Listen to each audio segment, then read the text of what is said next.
गांव के बाहर घने जंगल के बीचों बीच एक पुरानी हवेली खड़ी थी। लोग कहते थे कि वहां कोई नहीं रहता, लेकिन रात के अंधेरे में हवेली से चीखने चिल्लाने की आवाजें आती थी। गांव वालों ने उस हवेली के बारे में कई डरावनी कहानियां सुनी थी, लेकिन कोई भी वहां जाने की हिम्मत नहीं करता था। एक दिन 4 दोस्त रीना, अर्जुन, सिया और करण ने तय किया कि वे उस हवेली की सच्चाई का पता लगाएंगे।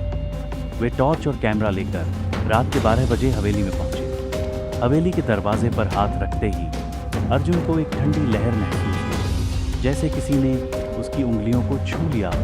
हॉल में कदम रखते ही फर्श पर किसी के पैरों के निशान दिखने लगे, जो दीवार की ओर जा रहे थे। लेकिन हैरानी की बात यह थी कि उन निशानों के साथ कोई नहीं था। जैसे ही वे पहली मंजिल पर पहुंचे, दरवाजे अपने आप बंद हो गए। एक कमरे के कोने में एक पुरानी गुड़िया बैठी थी, जिसकी आंखें अजीब तरीके से चमक रही थीं। रीना ने जैसे ही गुड़िया को छुआ, वह जोर से हंसने लगी, एक ऐसी हंसी जो खून जमा देने वाली थी। अचानक करण को लगा कि किसी ने उसके कंधे पर हाथ रखा है, लेकिन जब उसने पलटकर देखा तो वहां कोई नहीं था, पर दीवार पर खून से लिखा था, तुम लोग अब कभी यहाँ से वापस नहीं जा पाओगे। डर के मारे वे लोग सीढ़ियों से नीचे भागे, लेकिन मुख्य दरवाजा बंद हो चुका था। तभी एक परछाई उनके सामने उभरी, एक औरत जिसकी आंखें पूरी तरह सफेद थीं और उसकी लंबी काली साड़ी फर्श पर घिसट रही थी। वह धीरे धीरे उनकी ओर बढ़ी और बोली, तुमने मेरी नींद खराब की है,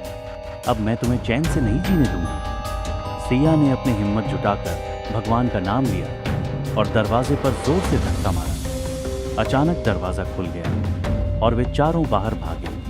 हवेली से निकलते ही हवेली की खिड़कियों में वो भूतिया औरत खड़ी नजर आई, जो अब भी उन्हें देख रही थी। गांव लौटने के बाद भी वे चारों चैन से नहीं रह पाए।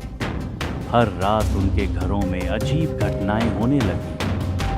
शीशे पर खून से उभरते नाम, दीवारों पर जलने के निशान और कानों में वही डरावनी